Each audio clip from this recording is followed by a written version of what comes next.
Hello guys, welcome back. Today I'm going to show you how to use single tap to focus and meter on the DJI Osmo Pocket 4.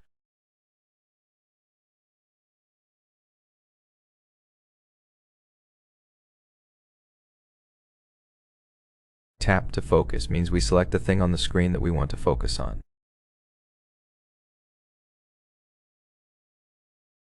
Let's say I want to focus on this plant right here.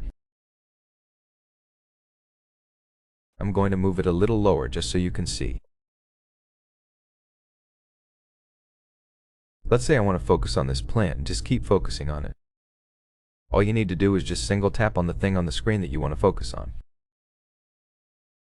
It's going to automatically meter and focus on that thing, basically how it works on a normal camera or a phone. Now it's just going to keep the focus on that thing if it's stable and not too far. Right now it's going to keep that focus. That's pretty much how you use it. It's useful for stage shots or where the autofocus is hunting between subjects to pick which one to actually focus on.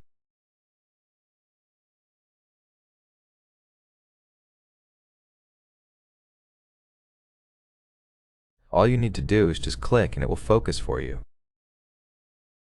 Oh, that is pretty much it. Thanks for watching. I hope this video helps you. Make sure to like and subscribe.